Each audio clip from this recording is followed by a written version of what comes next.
अधिशोषण में अपने कुछ एक शब्दावलियाँ की थी जिसमें अपने अधिशोषण, अवशोषण, विशोषण, शोषण, ठीक है। तो इन शब्दों की परिभाषा देखी। इसके बाद में हमारा जो टॉपिक है वो है अधिशोषण की ऊष्मागतिक संभाव्यता। अब जो मेन पॉइंट आता है कि अधिशोषण की प्रक्रिया होती क्यों है, तो अधिशोषण की प्रक्रिया के जो होने का मुख्य कारण क्या होता है, तो अपने कहते हैं कि यहाँ पर अधिशोषण की घटना होने का जो मुख्य कारण है वो है अधिशोषक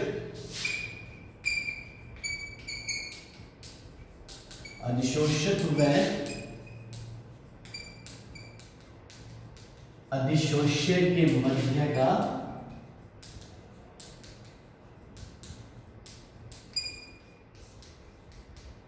आकर्षण बल, कि अधिशोषक व अधिशोष्य के मध्य किस प्रकार का आकर्षण बल लग रहा है, ठीक है। तो अपने कहते हैं कि जो आकर्षण बल है जिसके कारण से जो इस आकर्षण बल है इसकी जो प्रकृति हमेशा कैसी होती है, दोनों के मध्य जो लगने वाला आकर्षण बल कौन सा होता है, ऊष्माक्षेपी प्रकृति का ये आकर्षण बल होगा। तो ऊष्माक्षेपी प्रकृति का आकर्षण बल होने का मतलब क्या हो गया कि इसमें क्या मुक्त होगी, ऊष्मा मुक्त होगी, ठीक है। ऊष्माक्षेपी प्रकृति का है, ये आकर्षण बल की जो प्रकृति है वो अपने कैसे बताइए, ऊष्माक्षेपी प्रकृति का। और ऊष्माक्षेपी का मतलब क्या होगा, जिसमें ऊष्मा क्या होती है, मुक्त होती है। और ये जो मुक्त होने वाले जो ऊष्मा है उसे क्या नाम दिया जाता है, अधिशोषण की एंथैल्पी नाम दे दिया जाता है, ठीक है। ये जो मुक्त होने वाली जो ऊष्मा है उसे क्या कहा जाता है, अधिशोषण की एंथैल्पी कहा जाता है। तो ये अधिशोषण की एंथैल्पी है क्या, या अधिशोषण ऊष्मा है क्या, तो अपने कह सकते हैं अधिशोषक के पृष्ठ पर, ठीक है। अधिशोषण की एंथैल्पी क्या होती है, अधिशोषक के पृष्ठ पर 1 मोल अधिशोष्य के, ठीक है। अपने पास यहां पर परिभाषा क्या कही, एक अधिशोषक के पृष्ठ पर 1 मोल अधिशोष्य के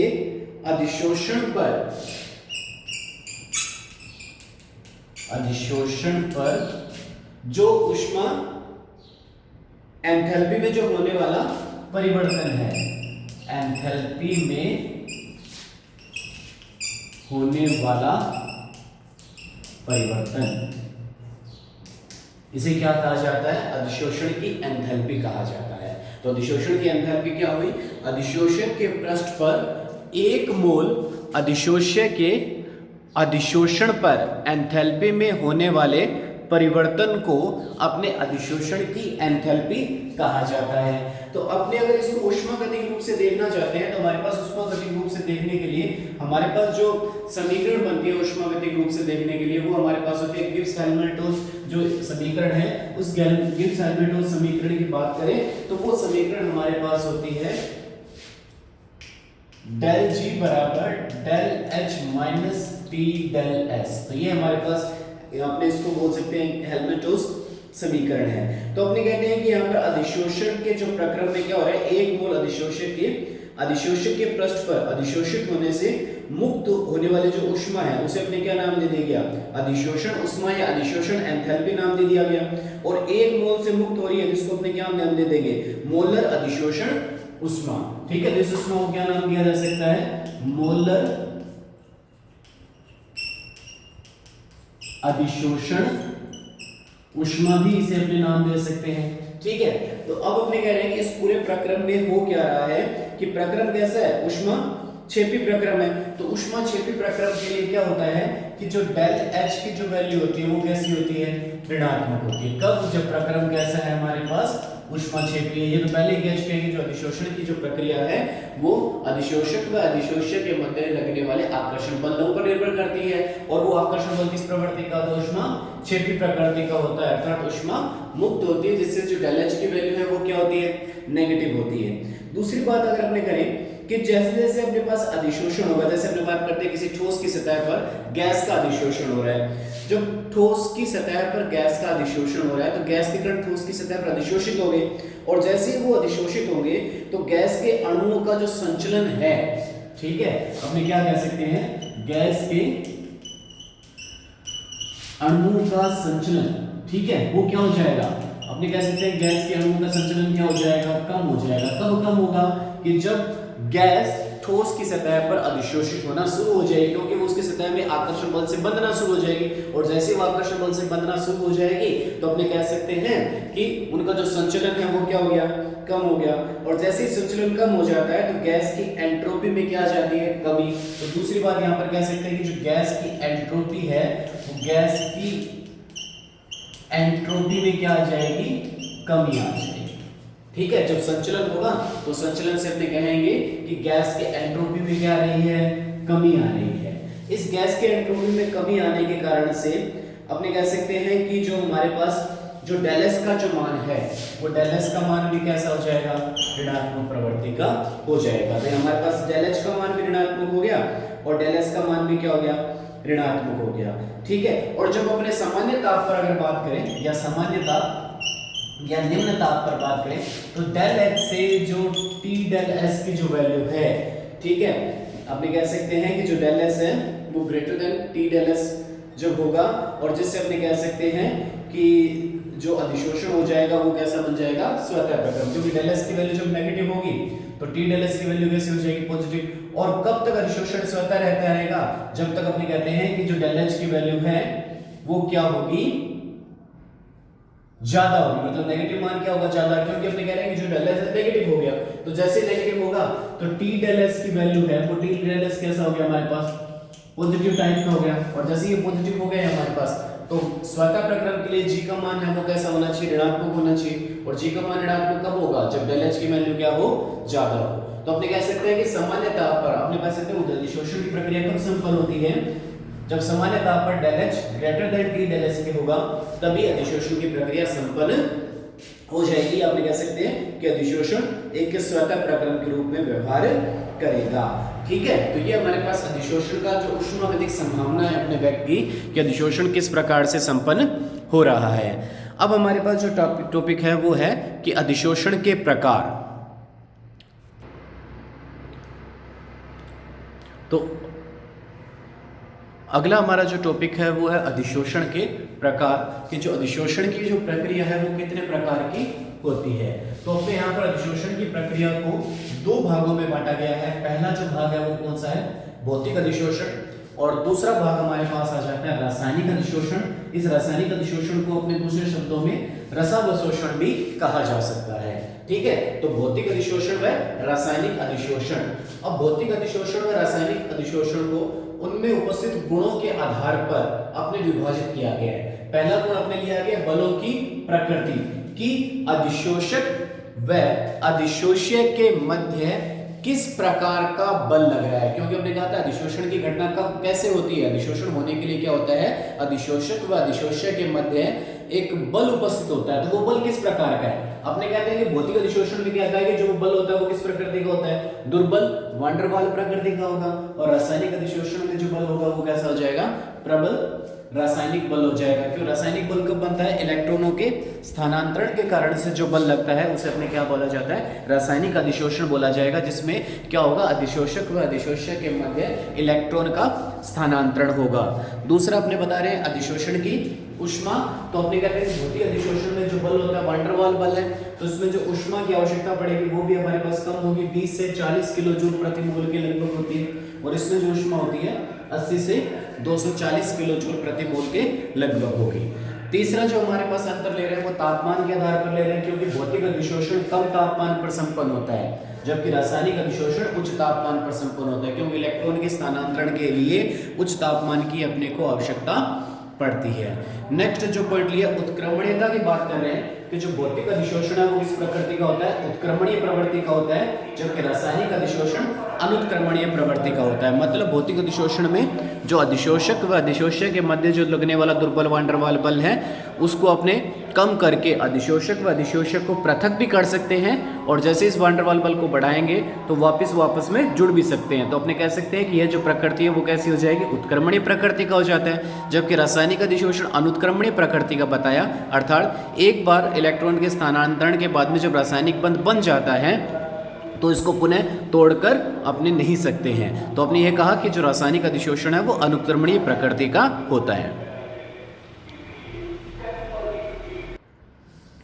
नेक्स्ट जो हमारे पास टॉपिक लेकर चल रहे हैं वो विशिष्टता को लेकर चल रहे हैं। विशिष्टता से क्या अर्थ है हमारे पास कि जो भौतिक अधिशोषण होगा वो भौतिक अधिशोषण विशिष्ट प्रकृति का नहीं होता। विशिष्ट प्रकृति का नहीं होने का अर्थ अपने क्या लगा सकते हैं, किसी ठोस की सतह पर सभी गैसें क्या होती है, समान मात्रा में अधिशोषित होती है। जैसे अपने प्लैटिनम की सतह या प्लेडियम की सतह ले ली जाए, एक ठोस पदार्थ है, एक ठोस धातु सतह है, तो इसके ऊपर सभी गैसें समान रूप से ही अधिशोषित होती है। ये नहीं है कि हाइड्रोजन गैस का अधिशोषण कम होगा या ऑक्सीजन गैस का अधिशोषण क्या होगा, ज़्यादा होगा, क्योंकि ये भौतिक प्रवृत्ति का है। जबकि रासायनिक अधिशोषण किस प्रकृति का बताया आपने, अति विशिष्ट प्रकृति का। अति विशिष्ट प्रकृति का मतलब क्या हो गया कि इस प्रक्रिया में अधिशोषण तभी संभव है जब अधिशोषक व अधिशोष्य के मध्य रासायनिक बंध बने। यदि अधिशोषक व अधिशोष्य के मध्य रासायनिक बंध नहीं बनते हैं तो रासायनिक अधिशोषण व रसावशोषण नहीं हो सकता। फिर है बहुआण्विक प्रवृत्ति। अब भौतिक अधिशोषण में क्या होता है, बहुपरतीय परिघटना है। बहुपरतीय परिघटना का मतलब क्या है कि जैसे हमारे पास ये अधिशोषक की अपने सतह ले ली, इस अधिशोषक की सतह के ऊपर जैसे पहली परत अधिशोषक की बन गई, क्योंकि यहाँ पर तो वाटर वाला बल लगना है, फिर उसके ऊपर दूसरी परत भी अधिशोषित हो सकती है, क्योंकि ये हो से माना जा सकता है कि पहली परत के मध्य जो बल है वो ज़्यादा है, जबकि दूसरी परत अधिशोषक और अधिशोषक की दूसरी परत के मध्य जो बल हो गया वो क्या हो गया, कम हो गया। लेकिन अपने कह सकते हैं अधिशोषण तो हो सकता है। जबकि यहाँ पर रासायनिक अधिशोषण को कैसा बताया, एक अणु परत का बताया। एक अणु परत का मतलब क्या है कि रासायनिक अभिक्रिया तभी होती है जब दोनों पदार्थ अधिशोषक व अधिशोष्य एक दूसरे के सामने आए। तो यहाँ पर अगर ये दूसरी परत अगर अपने बनाते हैं तो दूसरी परत का इस अधिशोषक की सतह के साथ सीधा संपर्क नहीं है, जिसके कारण से अधिशोषक की दूसरी परत अधिशोषक के साथ अधिशोषित नहीं हो सकती। इस कारण से अपने कहते हैं कि ये जो परिघटना है वो कैसी होती है, एकाणुक प्रकार की होती है। फिर हमारे पास जो नेक्स्ट टॉपिक आ रहा है इसके अंदर वो आ रहा है सक्रियण ऊर्जा। सक्रियण ऊर्जा से हमारा जो अर्थ है वो क्या होगा, अपने पास सक्रियण ऊर्जा क्या होती है, किसी अभिक्रिया को सक्रिय करने के लिए जो ऊर्जा है हमारे पास, तो अपने कहते हैं कि यहाँ पर भौतिक अधिशोषण में सक्रियण ऊर्जा की आवश्यकता नहीं पड़ती है, क्योंकि यहाँ पर क्या होता है, जो वांडरवाल बल लगते हैं तो वांडरवाल बलों में सक्रियण ऊर्जा की आवश्यकता नहीं होती है। जबकि रासायनिक अधिशोषण रासायनिक अभिक्रिया के होने के लिए सक्रियण ऊर्जा की आवश्यकता पड़ती है। तो सक्रियण ऊर्जा की आवश्यकता रासायनिक अधिशोषण में होगी, जबकि भौतिक अधिशोषण में सक्रियण ऊर्जा की आवश्यकता नहीं पड़ेगी।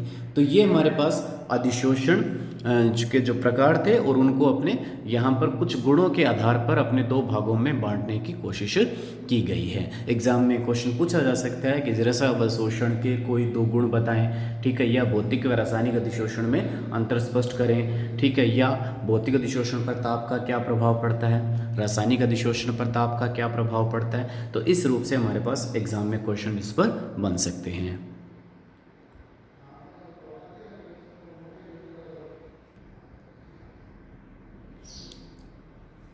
अब जब अगला टॉपिक अपने लेकर चल रहे हैं वो है ठोस अधिशोषकों पर गैसों का अधिशोषण।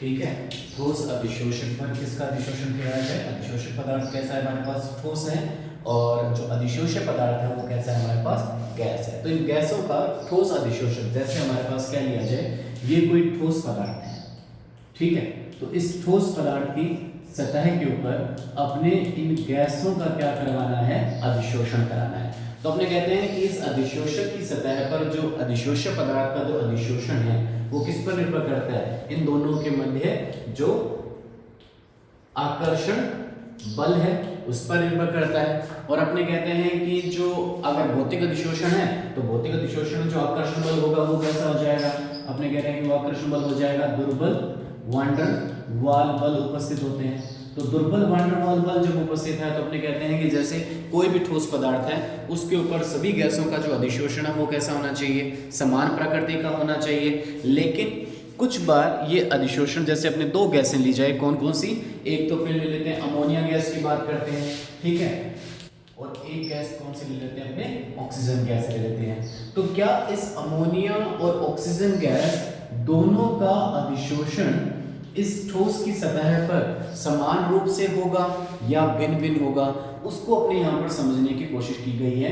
कि जैसे ये प्लैटिनम की सतह ले रखी है या सक्रिय चारकोल ले रखा है, जैसे अपने ये कह रहे हैं कि जो सतह है वो हमारे पास किसकी है, ये सतह हमने सक्रिय चारकोल की ले रही है, ठीक है, जो किसका कार्य कर रहा है, हमारे पास अधिशोषक का कार्य कर रहा है। इस सक्रिय चारकोल की सतह पर अमोनिया और ऑक्सीजन गैस का अधिशोषण करवाकर देखा जाए तो क्या इन दोनों गैसों का अधिशोषण समान रूप से होगा, एक जैसा होगा? तो अपने कह रहे हैं कि ये जो प्रक्रिया है वो किस पर निर्भर कर रही है, इन दोनों के मध्य लगने वाले आकर्षण बल पर निर्भर कर रही है कि आकर्षण बल अगर प्रबल होगा तो गैस का अधिशोषण क्या होगा, ज़्यादा होगा, और आकर्षण बल अगर दुर्बल है तो गैस का अधिशोषण क्या हो जाएगा, कम हो जाएगा। तो अपने इन दोनों प्रक्रियाओं के ऊपर ये जो अधिशोषण की प्रक्रिया है वो निर्भर कर रही है। तो अपने कहते हैं कि जो पहला टॉपिक लेकर चलते हैं, गैस या अधिशोष्य पदार्थ की प्रकृति लेकर चलते हैं कि जो अधिशोषण को जो प्रभावित करने वाले जो कारक हैं वो कौन कौन से होते हैं। तो अपने पास यहां पर लेते हैं अधिशोषण को प्रभावित करने वाले कारक कौन कौन से कारक हैं जो अधिशोषण की प्रक्रिया को प्रभावित करते हैं। उसमें पहला कारक है गैस या जो अपने बात कर रहे हैं अधिशोष्य की प्रकृति, ठीक है, वो गैस या जो अधिशोष्य पदार्थ है उसकी प्रकृति कैसी है। जैसे हमारे पास यहाँ पर दो एग्जांपल लेकर चल रहे हैं, तो अमोनिया गैस का लेकर चल रहे हैं और दूसरा अपने ऑक्सीजन गैस का लेकर चल रहे हैं। तो इन दोनों में से कौन सी गैस का अधिशोषण ज्यादा होगा, तो इसके लिए अपने यहाँ पर कुछ बातें कहते हैं। अपने कहते हैं कि जो गैसें सरलता से द्रवित हो जाती है, ठीक है, उनका अधिशोषण अधिक होता है। पहला पॉइंट इसमें आएगा कि जो गैस अधिशोष्य या गैस या जो अधिशोष्य पदार्थ की जो प्रकृति है उसमें पहला पॉइंट कौन सा लेकर चल रहे हैं कि जो गैसें क्या हो जाएगी, सरलता से द्रवित हो जाएगी, उन गैसों का अधिशोषण क्या होगा, ज्यादा होगा। जैसे अपने पास उदाहरण ले सकते हैं, हमारे पास गैसें आ सकती है, SO2 गैस आ सकती है, HCl गैस आ सकती है, NH3 गैस आ सकती है, इसके अलावा हमारे पास यहाँ पर CO2 गैस आ सकती है। तो ये गैसें क्या हो सकती है, आसानी से द्रवित हो जाती है। तो आसानी से द्रवित होने के कारण से इन गैसों का अधिशोषण क्या होता है, ज्यादा होता है। किसके कंपैरिजन, अपने इसका कंपैरिजन किससे करें, हाइड्रोजन गैस से, ऑक्सीजन गैस से और नाइट्रोजन गैस से इसका कंपैरिजन किया जाए तो हाइड्रोजन, ऑक्सीजन और नाइट्रोजन गैस की तुलना में SO2 gas, HCl gas, NH3 gas और CO2 गैस का अधिशोषण क्या होता है, ज्यादा होता है। क्यों ज्यादा होता है इनका, क्योंकि ये गैसें आसानी से द्रवित हो जाती है। तो अपने एग्जाम में पूछ ले, अब जैसे अपने यहाँ पर चल ही रहा था कि अमोनिया व ऑक्सीजन गैस में से अधिशोषण अधिक किसका होगा, तो अपने यहाँ पर कह सकते हैं कि अमोनिया गैस का अधिशोषण ऑक्सीजन गैस की तुलना में अधिक होगा, क्योंकि अमोनिया गैस आसानी से द्रवित हो जाती है, जिसके कारण से इसका अधिशोषण अधिक होगा। ठीक है, तो पहला जो कारक ले लिया आपने अधिशोषण को प्रभावित करने वाले कारकों में, जो हमारे पास पहला कारक आ गया गैस या अधिशोषक पदार्थ की प्रकृति, जिसमें हमने पहला पॉइंट लिया कि जो गैसें सरलता से द्रवित होती हैं। अब अपने यहाँ पर कह रहे थे कि जो गैसें आसानी से द्रवित हो जाती है उनका अधिशोषण अधिक होता है। जो ये गैसों की द्रवीकरण की जो प्रक्रिया है वो किस पर निर्भर करती है, क्रांतिक ताप पर निर्भर करती है। ठीक है, गैसों का जो द्रवीकरण है वो किस पर निर्भर करेगा, क्रांतिक ताप पर निर्भर करेगा। अपने कह सकते हैं सबसे पहले अपने बात करें कि जो क्रांतिक ताप है वो क्या होता है। तो क्रांतिक ताप क्या होता है, वह एक न्यूनतम ताप जिससे अधिक ताप पर गैसों का द्रवीकरण संभव नहीं है। तो क्या होता है ये, वह न्यूनतम ताप जिससे अधिक ताप पर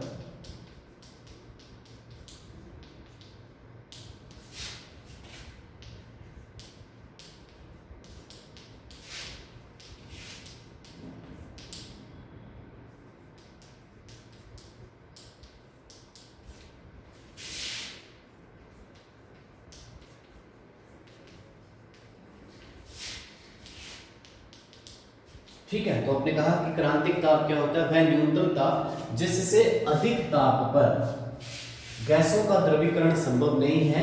उस परिस्थिति में चाहे दाब को कितना भी बढ़ा दिया जाए। ठीक है, तो अगर अपने न्यूनतम ताप से अधिक ताप अगर कर दिया जाता है, जैसे अपने बात करें CO2 गैस के एक एग्जांपल लेते हैं कि CO2 गैस के लिए जो क्रांतिक ताप है वो 30.1 डिग्री सेल्सियस है। ठीक है। तो मैं अगर क्रांतिक ताप को CO2 गैस का 30.1 डिग्री सेल्सियस से अगर ज़्यादा कर देता हूँ, जैसे मैंने इसको 30 पॉइंट या 31 डिग्री सेल्सियस अगर इसका ताप कर दिया गया, तो 31 डिग्री सेल्सियस पर अपने न्यूनतम ताप से ही अधिक ताप हो गया, जिसके कारण से अब अपने दाब को कितना भी बढ़ा दिया जाए, CO2 गैस का द्रवीकरण संभव नहीं हो सकता। अपने मानते हैं कि 30 डिग्री सेल्सियस के लगभग सामान्य वायुमंडलीय दाब पर CO2 गैस का अपने द्रवीकरण कर सकते हैं, इसके ऊपर दाब को अगर बढ़ाया जाए। लेकिन अगर 30 से ज़्यादा कर दिया जाए, 31 डिग्री सेल्सियस अगर CO2 के लिए अगर तापमान कर दिया जाए, तो वह उसके लिए क्रांतिक ताप से अधिक ताप हो गया। अब अपने इसके लिए दाब को कितना भी बढ़ा दिया जाए, CO2 गैस का द्रवीकरण संभव नहीं हो पाता है।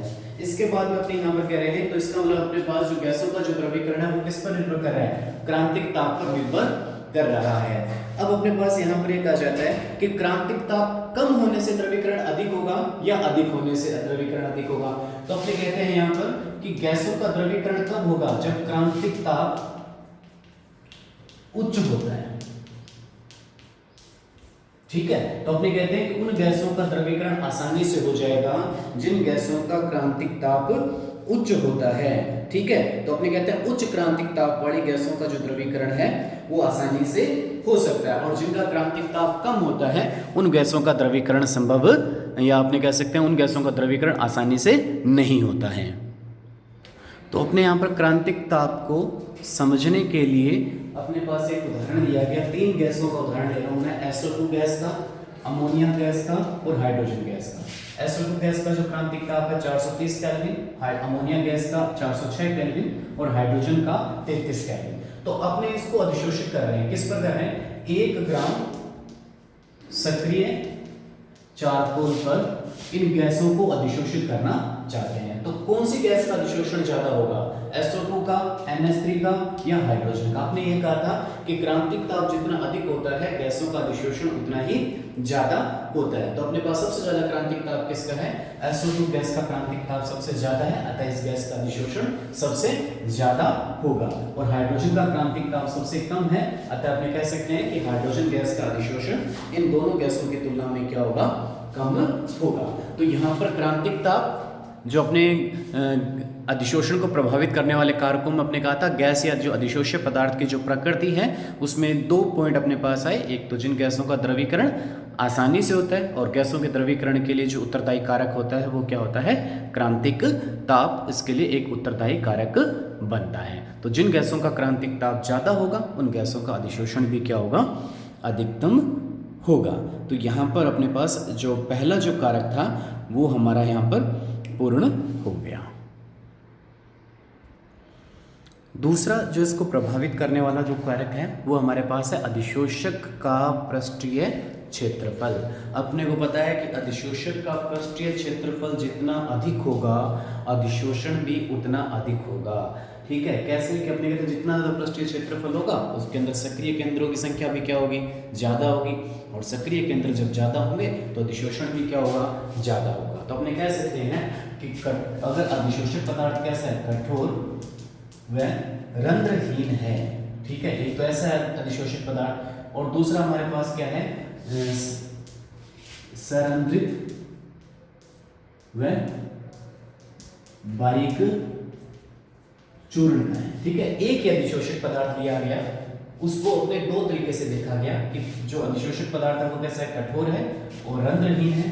दूसरा उसी को अपने क्या कर दिया, सरंध्रित कर दिया और उसको किस में बदल दिया, बारीक चूर्ण में बदल दिया। तो दोनों परिस्थितियों में से अधिशोषण ज्यादा किस में होगा, सरंध्रित व बारीक चूर्ण वाले अधिशोषक पदार्थ में जो अधिशोषण की प्रक्रिया ज्यादा संपन्न होगी। जैसे अपने पास अधिशोषक पदार्थ है, कठोर है, इसका क्षेत्रफल इतना है, और इसको अगर अपने बारीक चूर्ण में अगर बदल दिया जाए तो इसका पृष्ठीय क्षेत्रफल क्या हो जाएगा, बढ़ जाएगा, जिसके कारण से अपने कहते हैं सरंध्रित व बारीक चूर्ण वाले अधिशोषक पदार्थ में जो अधिशोषण की घटना ज्यादा संपन्न होती है।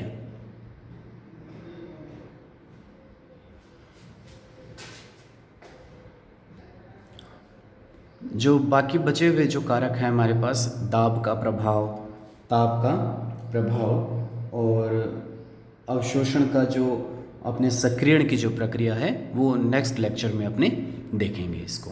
ठीक है।